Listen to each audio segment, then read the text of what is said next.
Hello, my guest today is Lindsay Ornstein, who is a co-founder of Open Impact Real Estate. Open offers a full range of commercial real estate brokerage and advisory services, including tenant advisory, agency leasing, investment sales, strategic planning, workplace strategy, and data analytics services. Their highly experienced leadership team has completed more than 20 million square feet of mission-driven transactions for nonprofit, owner, and corporate clients in a wide range of industries around New York City and nationally. Welcome, Lindsay. Thank you. Nice to be here. So you founded Open with your partner, and you have this successful company now, and you've been around for a while. I know I've known you for quite some time. I'm curious, and I'm sure our viewers are curious, how you got, your start in real estate, and sort of how did it get to, where it is today? So I came through an unconventional track, following, I always say water goes through cracks, like your passion should go through your career. So I followed my passion, and that was marketing. And I came from that world. Marketing and communications is what I studied in college. I was in that world, and then I got into real estate through the marketing lens. So I I had my own marketing firm, advertising firm, and I decided to make a shift after 9/11 into commercial real estate. And the best way I thought at the time was, again, to follow my passion and do that through marketing. So I became the director of marketing at the Staubach Company, and got to build and run that marketing department, which was a fantastic way to learn a new business, which it was for me. I got to work with all the different partners, all the different leaders of the organization to help them craft their marketing messages and their pitch decks. I got to see what worked and what didn't. So I felt very fortunate that when I decided to make the transition into brokerage, I had that platform of knowledge beneath me. And I was really able to hit the ground running because I understood so much from having to market it and sell it for, for the previous couple of years. So that was a really great way for me to enter the real estate industry. And then my career grew along that track. I'm mostly doing tenant rep work at the time, as Staubach was a tenant rep only firm, which just means I represented tenants and helped them with their office space needs. And eventually after the JLL acquired Staubach. So after Staubach, I was out on my own with a partner, and we ended up launching the Northeast region for Transwestern. So that was Pat Robinson and I, who's wonderful. I'm still a partner to this day. And we built and ran the Transwestern Northeast region. That was about 13, 14 years ago. During that time frame, I continued to evolve the scope of the work that I was offering to my clients and my expertise. And I had noticed early in my career, when I was fortunate enough to work on a nonprofit transaction, that it just felt good. I liked the giving back to the community and being part of the great work that the nonprofit was doing. So I made it my intention to continue to do more in addition to the corporate work that I was doing. And during my time at Transwestern, I ended up partnering with Stephen Powers, who's my partner today at Open Impact Real Estate. And Stephen had spent his whole career doing nothing but nonprofit real estate.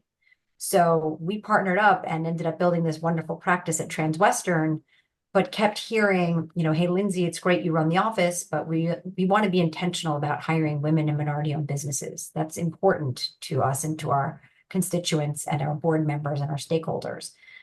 This was during the pandemic time.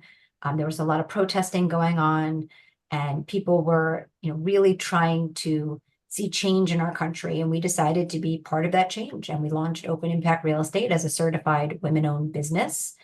And we are now finishing up our third year, which is wonderful. And it's been great.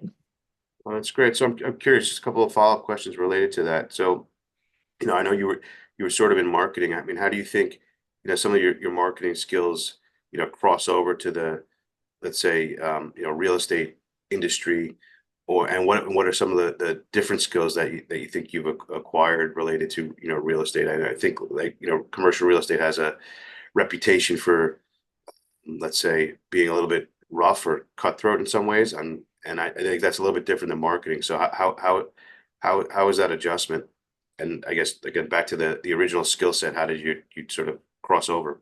Yeah, no, it's a great question. So, two different parts to that. So one, the marketing is an amazing platform for anything you do that has any kind of a sales component to it. And I think it is something I always tell kids who are in college or thinking about college, what should I major in if I'm not sure what I want to do? If you know you want to be in business and any kind of sales, marketing is a great platform. So is communications, communication skills is vital in everything you do. So I'm a big proponent of those two. But it really gave me the ability to understand all aspects of transactions and understanding from how you think about what a client needs at the beginning to how you engage the market, how do you interplay with the other stakeholders and constituents, whether it's the landlords, the brokers, the lawyers, the project managers, architects. I had a really good lens into all of it. So that was hugely helpful for me. And then you had another part to that question. Right. So the other part too is just I think just the different sort of nature and like the reputation of the industry Right. being, it's a cutthroat or just very competitive. Yeah, I mean, there's no question the commercial real estate industry and brokerage in particular is notoriously competitive and can be cutthroat at times. And I always tell people, if I was not at the Staubach Company when the idea was floated to me to be a broker, I probably never would have become a broker because it's not my nature. I am not that person. I'm the person who wants to help the person in the office next to me, not steal their leads. Right. So, and that's credit to Roger Staubach, who founded his firm on the premise of teamwork, right? One of the most famous quarterbacks of all time is the consummate teammate. And he founded the Staubach Company with that in mind. And that was very much how Patrick Robinson and the partners at Staubach, New York, ran that office as one team that collaborated and cooperated together. So that was how I got introduced into brokerage. And it is a much nicer way to work. What I've now since done with that idea is kind of take it to the next level, and that's changed the behavior through compensation. So one of the reasons brokerage is so competitive internally is because of the way the commissions work. When a commission is received, whoever works on that project shares in the commission. Right. So the more people who are on the project, the more they have to share in the commission, which leads to a lot of territorialism and fighting amongst team members. My firm at Open is the opposite. Stephen and I decided that, we're going to carry forward what we had been doing at Transwestern, which was a truly collaborative team model that's salary bonus. It's very unusual for brokerage, but it really is the best result for our clients because it aligns our interests with theirs. We always have the exact right team on every project because we're pooling the commissions that come in anyway and then sharing it amongst the team. So we handpick every single person to be on every project, geographic expertise, industry expertise, relationships, whatever it might be. And then we bring people in and out of projects based on their expertise. We overstaff our projects. It's a great way for our rising stars to learn and to be exposed to all different kinds of transactions.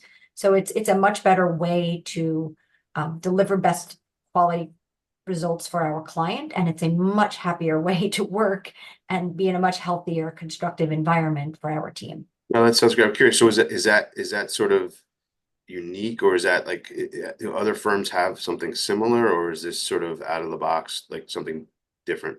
It's very unique, particularly for full service, brokerage firms, and we consider ourselves a full service firm because we affiliate with Transwestern at this time, which is a very large national firm. So we get our full service capabilities through our national affiliations. And even here locally, we are very robust in terms of our service offerings, even in-house. We have our own in-house workplace strategy. We have our own analytics. We have a lot of layered in services through Open, in addition to what we get through our national partner. So it is very unique, and it's very, it sounds very obvious. Like, why wouldn't everyone do this? It's much better. But it's hard, and it gets harder when you've been getting paid on a commission basis for a long time, and suddenly to switch that mindset and say, wait, now I have to share it, but I've always been getting it myself. It's just really hard to pivot when you have an entrenched way of doing things. So it's much harder for the more established large firms to try to make a change like this. Yeah, sure. I mean, I know from my own experience in the legal industry, like a lot of things have just been, there's a way of doing things, and it's hard to sort of make change. So that's great that you're innovating there and maybe making things better for your team and also for the client experience. So that's awesome. It's So also it's also giving us the ability to make change in our industry that's so long overdue. I mean, if you look at the commercial real estate sector at large, it is and has always been historically dominated by white males. And many firms are very interested in how to bring more diversity into commercial real estate, more women into commercial real estate, more points of view into commercial real estate. And the commission model makes that very challenging because by definition, if you're getting paid on commission, that means you're not making money until you earn a commission. And if you think about how many people out there can actually afford to live in New York without earning anything for maybe months at a time, you tend to skew towards a more affluent set of people, more connected set of people, historically white people. And that makes it difficult to have those constraints on the comp model, make it really hard to cast a wider net to a more inclusive set of people who are perfectly, qualified, smart, amazing things to offer, but just can't, get through the brutal compensation structure. So right. by having a salary, we can go out and have the opportunity to bring in more diverse people into our firm. And we've been really successful with that. So at this point, Open is now 50% women and 25% people of color. And we're really proud of that because that is definitely not the norm in our industry. And again, we do it because it's better for our clients, it's better for the world, it's better for our community. The more diverse points of view we have and the more people's voices and perspectives, the better outcomes for everybody. Great. So I follow-up question related to that. It sounds like you've already sort of made some changes, at your firm that would invite women or minorities potentially to sort of get in the industry.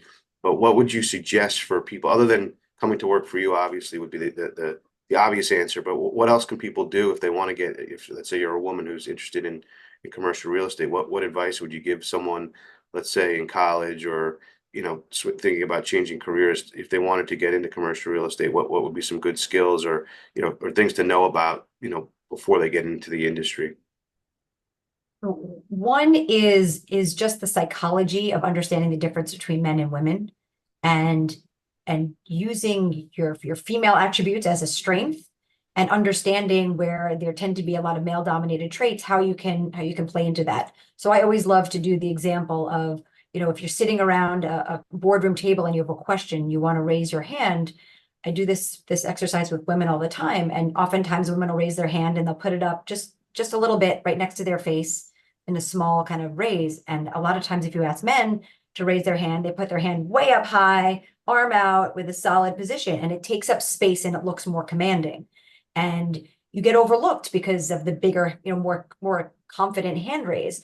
So it's to be mindful of your behavior and your way of your language. Don't apologize. Don't start with sorry, but be declarative, be confident.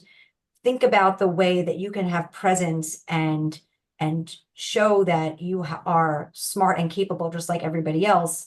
And it takes work sometimes because it doesn't always come naturally to everyone. But I think it's important to be cognizant of how you represent yourself and to be that confident person you want to be and represent yourself in that light. So I'm curious, just internally, do you have a formal training program, or is it more like you just mentor your team to sort of teach them things like that? That's like a big teaching point. I'm curious how you sort of indoctrinate people. We do. So we have a combination. So as I mentioned, because we're salary bonus, we overstaff everything. On average, our team members are working on anywhere between 15 and 20 plus projects at a time, which is a very large volume. But there's always a senior person at point, and they get to see a lot of these things in practice.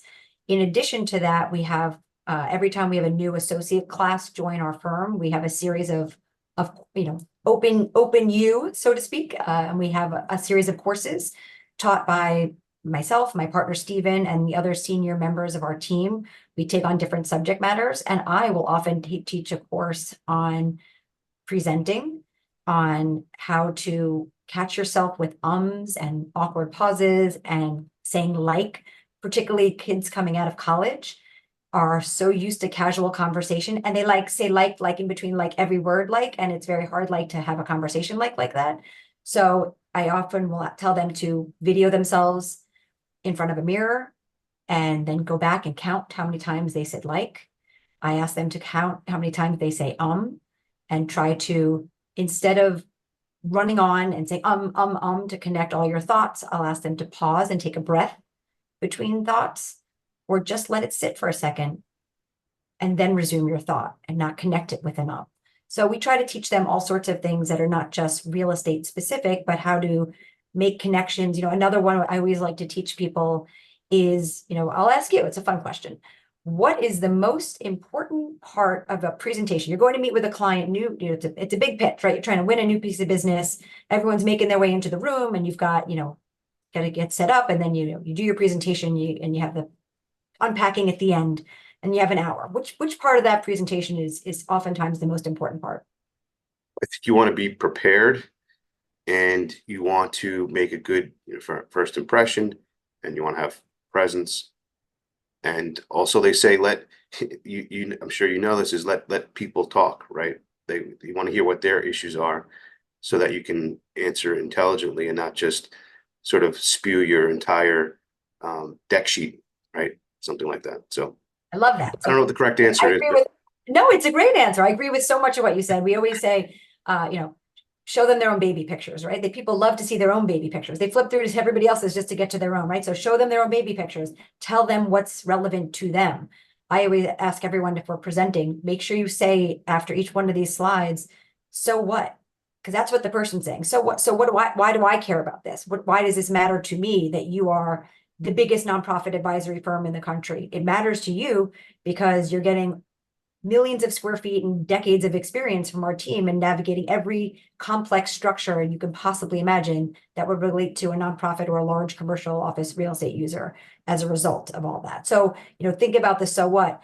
But in terms of like the sequence of, I just said like, in terms of the sequence of the meeting, the first 5 minutes and the last 5 minutes are the most important, because that's when you make connections with people. That's when you have that little conversation. You talk about a trip you just went on, or a great restaurant that you just ate at, or something that happened in the city that night, or something else where they say, oh, that was the one who went to that Yankee game and said their daughter caught a foul ball and it was really exciting. That they remember that stuff. After sitting through 5 identical pitches, from other firms, which one had the better approach towards whatever, that all starts to blend. So I always tell them to make sure they're using those time, and don't be all business all the time. Use those minutes at the beginning and at the end of a meeting to make personal connections. And the same thing when you go out to lunch with somebody. If you're going out to lunch with somebody that has any kind of a business context to it, save the business stuff to the end. Wait until the plates have been cleared, or you've finished your meal, and then bring up the business point. Because oftentimes once you go down that business track, it's hard to then go switch over and say, so what happened, this weekend where'd you go, or whatever. I think it's important that you use opportunities to create real connections with people, because that's what lasts through time. Yeah, I mean, I agree 100%. It's so much. Did this? What were we doing? Yeah, the soft skills are really important. I don't think they really teach you that in school, and you might not even pick that up on the job. I think people need to point that out to you. Maybe need formal training on that. It's a very overlooked thing, that just having to be able to relate to people. And I think also, speaking from the legal industry, I try to tell my colleagues and teammates that, because AI, I think, is going to replace some legal jobs. I think commercial brokerage probably not as much, but I tell them that being able to communicate with people and relate to people, that will help you. Because if the AI is going to do your job for you, you need to bring some other value to the table. And relationships are really important.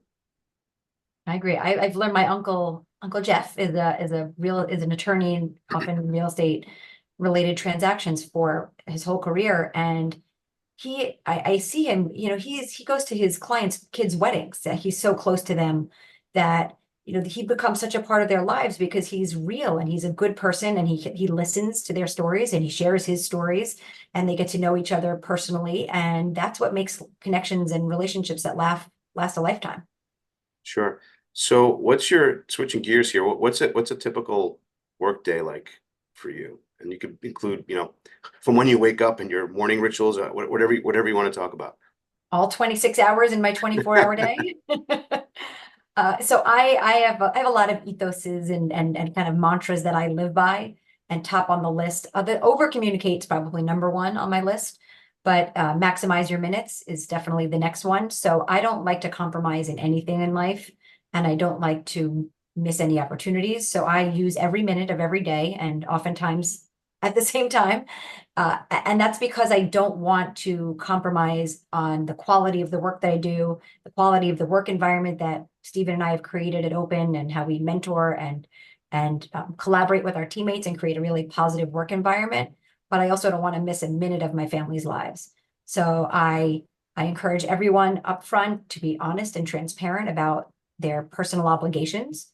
Nobody should have to feel like they have to make an excuse to go to their daughter's dance recital or their son's clarinet concert. Everyone should be at all of those moments. And I tell everybody when I have those things, hey, I'm leaving early today. I'm going to my daughter's lacrosse game. And I want them to know that that's okay. Now, they all know after I get home, I'm going to get back on the computer and finish my work. It's not an excuse to not do your work. It just means you shift your day to accommodate everything that's important to you. And that's not just your family, that's your health, that's your mental health, that's your wellness, that's all of it.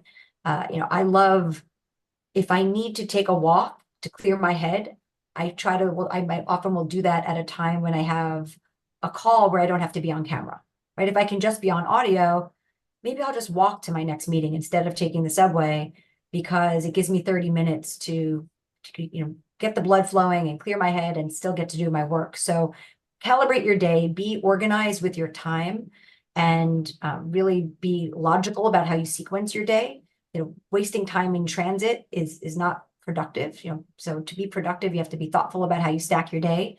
And I try to fit it all in. Exercise is the hardest one. That's the one I struggle the most with, even though I really do love fitness and wellness. But I walk as a result. That's how I compensate for not getting to do the workouts that I really want to do, which I'm a big proponent of bar. So I like to do a bar class at least once a week if I can, twice if I'm lucky. So that's kind of me. And at family meals, if I don't have a business dinner, I always try to be home for family dinners. And again, if I have to get back on the computer afterwards to finish up my work, then I do. But family dinners without devices is a big deal in our house.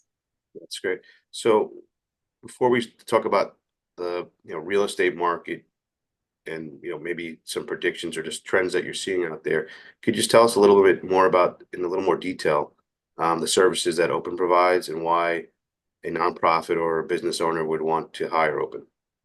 Sure. So Open Impact Real Estate is a certified women-owned real estate brokerage and advisory firm. We have the largest nonprofit real estate advisory in New York, and I believe in the country at this point. And we also do a tremendous amount of work with impact organizations, companies who care about the hiring choices that they make, don't want to sacrifice quality. They want a top flight firm, but they want the control of a boutique women-owned firm, the structure of a women-owned firm, and the leadership of having either Stephen or I present on every single deal that we work on. So we have a great reputation, I think, for hiring incredibly smart, good people. You mentioned earlier about the reputation of brokers in our industry. With the exception of one person who himself is wonderful, every single person in our entire firm, every transactional broker included, was not a broker before they came here. And that's because we wanted people who cared about the impact of the work that they were doing. So we have people who came from social work school. We have people who came from government-related jobs. We have people who have environmental degrees. These are people who care about the impact they're having on their city.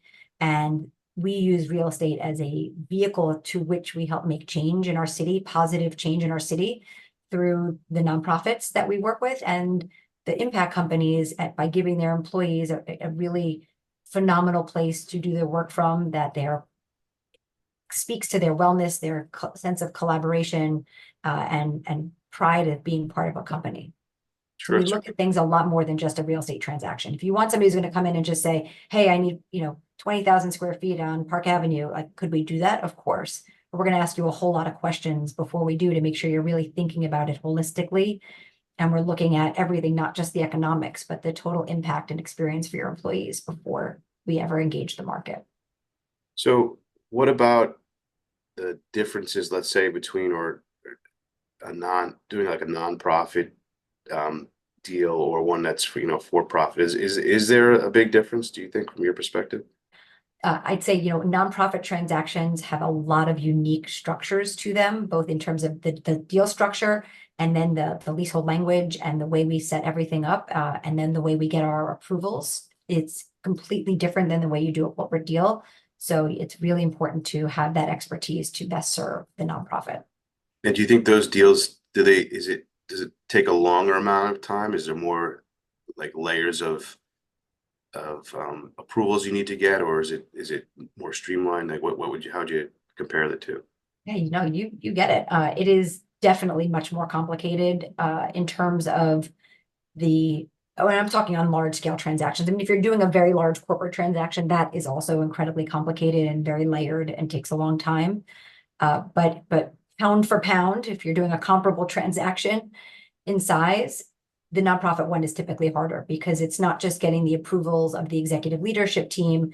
Oftentimes, those executive leaders are not experienced doing real estate transactions, so you have a learning curve there. But then you also have to layer in the board approvals and the whole sequencing and any kind of stakeholder implications that have, particularly if it's client facing or community facing space. There's, and then there's the zoning and there's, what's allowable. So there's a lot more to a nonprofit deal. So they typically take longer. Sure. Now, can you tell us, you don't have to name names, but just like a case study or a specific transaction that you worked on recently that, you're proud of, or was a big success for the client? Yeah. So, switching lens to the corporate work, which, again, we are really proud of the work we do. And we are very consultative in our approach and leverage the 20 plus years of relationships I have and our colleagues have, and my partner at the time on this transaction had. So we worked on the New York headquarters for Advent International. It's one of the largest private equity firms in the world. And they, if we want to touch on the market, this is a really challenging market right now. It is as hot as I've ever seen in my entire career at the very top of the market. You can't get into the best buildings. There's just no space. The pricing is through the roof. It's incredibly competitive. And then, you could be a building next door that hasn't been renovated and you can't give away the space. So it is definitely a huge discrepancy within the market, but Advent was interested in the top end of the market. So it was very, as I said, challenging and competitive to find great options for them that fit all their criteria. So we went the extra step, which is what we do. And we leveraged all of our relationships, made a lot of phone calls, and has sat with a lot of people around coffee and lunches to figure out how to create off-market opportunities.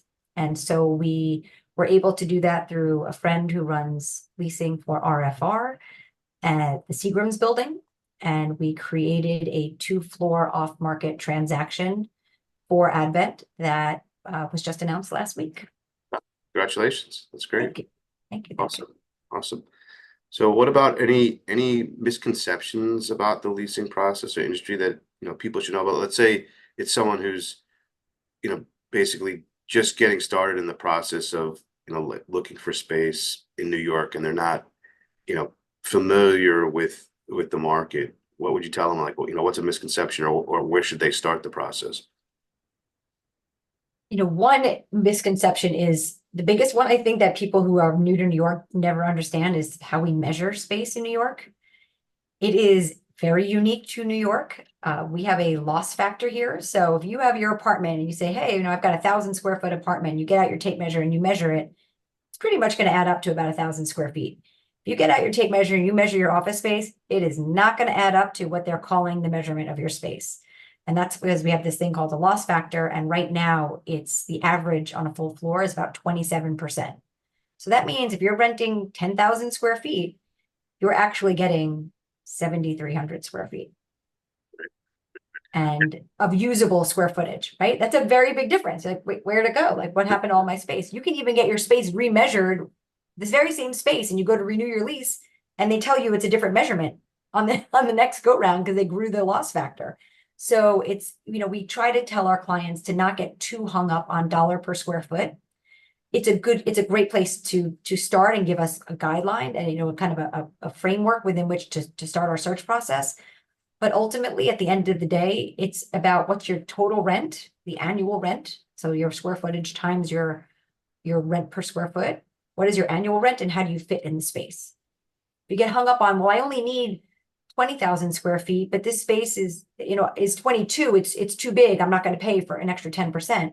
Well, if it's 20% cheaper than the other space, like who cares? Your total dollars are less if you fit well in it and you like the layout and the total dollars are what your budget needs to be, then that's really the better way to think about how you engage for space in New York. Yeah, I think I did either a video or a white paper on that exact topic because it's kind of mind blowing. If you're not familiar with the market, you're just like, wow, how did they come up with these numbers? But It's brilliant. I mean, the way they came up with it, it's brilliant. New York landlords who, one of the many dips in the market realized that to be competitive, they couldn't raise the rent because then, they'd be more expensive than the building next door. So they found a way to adjust the measurement so that the rent can stay the same. But if the measurement grows, again, it's an annual rent at the end of the day that we care about. So they found a way to keep the rent at the time low, but raise the square footage, and it got them the higher revenue that they needed. And the market absorbed it. So the one thing I wanted to ask you about was just, logistically, and I want to cover, some market trends in a minute, but let's just say someone wants to retain, open, like what, how do they get that process started and what's like a typical fee structure if there is a typical fee structure? So typically our clients don't pay us, which sounds funny to say out loud, but they don't. It's built into the rent. That's why everybody always has a broker, because the fee is baked in whether you use the broker or not. Oftentimes, if you don't have a broker, it just means that the landlord's agent gets a bigger fee or the landlord puts the differential in their pocket. Landlords don't like the idea of having low rental rates out there. Hey, if you have a broker, it's this price, but if you don't, it's this price. Because guess what?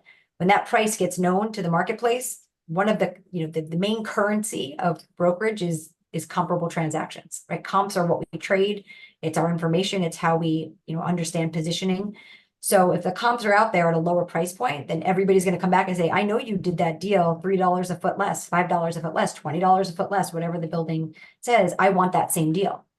And the landlords don't like to put themselves in that position. So, everybody has a broker because if you're not going to get the benefit of the differential if you don't have one. We only work on an exclusive basis because we work so hard. We have so many people working on it. We tend to do a lot of data-driven off-market searches for our large transactions, even some of our small ones that require it. So it's very labor intensive. So we have to know that while you're working with us, you're only working with us. There's always risk in our deals, but we can't have market risk also. And it's also just not in the best interest of a client to not have an exclusive agreement because there's reputational risk. Landlords find out that they don't think you're serious. The clients put themselves in the position of potentially having to accidentally seeing a space twice with two different brokers, and then both brokers are entitled to a fee legally. So there's fighting and there's potential financial exposure. So we always encourage our clients to have an exclusive. We only work on an exclusive, and the landlord pays us, and then we pool that commission that comes in, and we pay out salaries to our team, and we bonus with the balance. Yeah, cool. So what about let's say the trends? I know you already mentioned that right now we're in a market where the top of the market is overheated for certain buildings that are highly desirable, and the rest of the market less interest. Is that is there any more to that? Like, does that sum it up? And also, what do you? I know you don't have a crystal ball, but where do you see the market going in 2024? If you have any thoughts on that. Yeah, I do. So, the overarching trend in not just New York and in real estate in general is a flight to quality. After the pandemic with hybrid work, if people are coming back into the office, if they're going to endure a commute, if they're going to leave their couch, they want to come back to something good. So, the days of low ceilings in the back of a building with no views are pretty much gone. And they should be. It's really not it's not a nice way to spend your day. You're in your office oftentimes more than your own home. So light and air and connectivity and collaborative spaces, amenitized spaces are very, very in demand, highly desirable by clients. They, again, they want their employees to be happy coming to work. They want them to be able to run down and not have to leave the building on a rainy day and grab lunch at the at a cafe, or be able to exercise at the gym. They want their employees to, if not have the amenities, at least have a well building that has great HVAC with ventilation and good light and air quality, and the right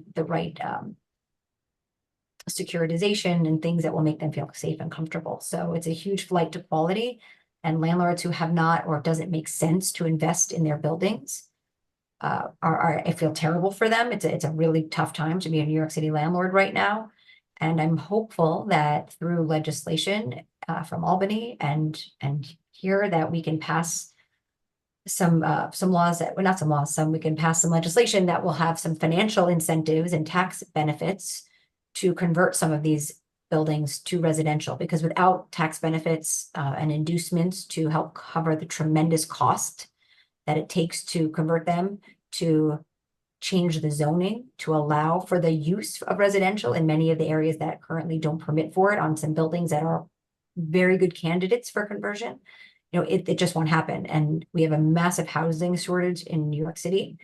And this is, to me, the lowest hanging fruit, the fastest way to bring new housing, much needed housing product onto the market, is through these types of programs that will, again, change the zoning and give financial incentives to convert these buildings. Yeah, I agree with you 100% on that. I think that is the low hanging fruit. I know some buildings don't have, a great, let's say floor plate design for a conversion, but there is, such a housing shortage in New York, particularly, the affordable side, that, it's just so obvious that there should be conversions to residential use for some of these more obsolete office buildings. Otherwise, it's gonna be tough sledding for those commercial landlords, that if you don't have all the things that you talked about to compete.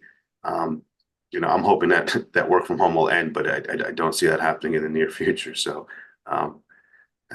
it'll be interesting to see what happens in the years ahead. But I think the legislature, really needs to get moving on this, or it's going to be some issues for some commercial landlords for sure.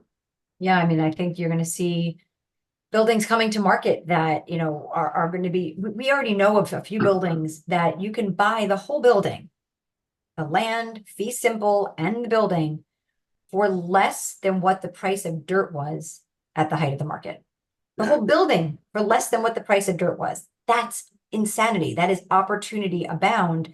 And there are not buyers flying off the shelves for it, because it doesn't work as office and it's not zoned for residential. So, it is there's no clear path for these buildings. It's really, really hard. Also, the interest rates aren't helping either. So it's really, interest rates are still, that's one of my predictions for this year. I don't think they're going to come down as fast as everybody would like, but I do think by the end of the year, we'll start to see a softening in interest rates, and they will finally start to. I do think we've peaked. I don't think they're going to go up any further, but I think they're going to stay flat for the better part of certainly the first half of the year, but maybe even into the second. But by the end of the year, I'm hopeful that we'll start to see the rates start to come down. Construction pricing is the other thing that's still blowing my mind. It has been catastrophically rising at rates that are unsustainable for years.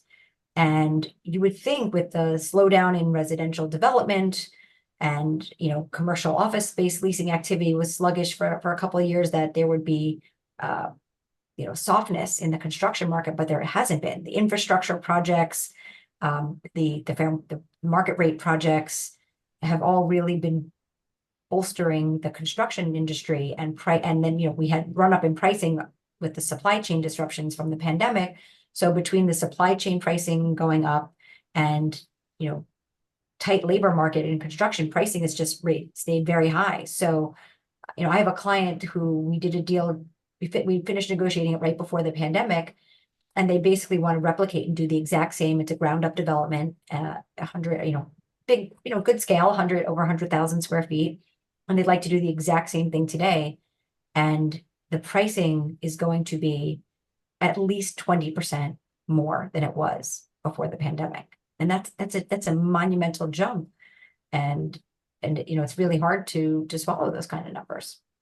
Yeah, I think we're still feeling a lot of the effects of the pandemic, obviously from, you know, the work from home things, but just the whole supply chain, interest rates are, you know, a reflection of that, because the Fed went one way, now they're going the opposite way. So it's long cycles, and you know, it takes a long time for these things to shake out. So what about hobbies, charities, or any causes or other, you know, interests that you want to share with our viewers? Sure. Well, other than being a fixture on the sidelines of all my kids' games, I've got 3 girls. My oldest 2 are in high school, and I'm very fortunate that they're on the same team this spring. They both are playing lacrosse together, which is Awesome. great because I did not know how I was going to juggle both games without it. But other than being on the sideline of my kids' games, and my husband is a football coach in addition to being an athletic director, so I'm there cheering on the football team for 20 years now. Although now I will say I'm very proud of this, so I'm happy to share it. My middle daughter, Zoe, is a freshman in high school, and she actually played on the football team this year. Wow. Girl on the team, and it was pretty cool. She had a nice catch, 15-yard catch, and broke Wow, a tackle this season, which was pretty awesome. that is pretty So awesome. proud of her. So when I'm watching my kids' games, or hiking with them, or going on walks with our dog, or any of the other things we do as a family, I'm involved in a lot of charity work, and not just because of the work we do at Open with nonprofits, but personally, I'm involved in a lot of charitable endeavors. And I'm really proud of the work we're doing with the Dream Foundation, which I'm the co-chair of the New York Advisory Council, and Dream Foundation grants final dreams to terminally ill adults. And it's really special to give people the last wish of their life, and to give a legacy for their families to remember it by. We just did one that's actually dropping today, I think, the video, which I'm very excited about, where there was an amazing woman named Kim who worked for the Salvation Army and flew to New York after 9/11 to be part of the cleanup crew who was going through all the debris to find keepsakes and other mementos, and identifying objects for family members of people who were lost in the collapse of the Trade Center. And like so many who selflessly volunteered and worked during that time frame, she got sick. And her final dream was to bring her family to New York, to show them the memorial, to show them where she did her work at Fresh Kills in Staten Island, and to share that with her family. And Dream Foundation arranged that, and I got to be there, which was really nice. So Wow. it's really gratifying to help people. You know, people ask me all the time, like, is it sad because you're working with people's final dreams? I said, you would think so. It's actually the opposite, though. It's so inspiring and uplifting, and to see the gratitude of the families to have these amazing memories that they can pass on for the generations to come. It's great Yeah, work. no, that's great work. I can see you're getting emotional. I am too. So that's keep up the good work. I mean, that's 9/11, anyway, as a lifelong New Yorker, anytime, you know, anybody, you don't have to be a New Yorker to feel every inch of 9/11, and it still brings deeply to all of us here. So, and everywhere. it's amazing. Keep up that great work with those people. What about if our viewers want to contact you? What's the best way to reach you, Lindsay? Go to our website, openregroup.com, and you can find all of our social media there. You can just follow us on social. We post a lot. And my contact information is on our website, my email and my phone number. So Lease. So that's, it's just, it's open impact real estate. Is that what they would search?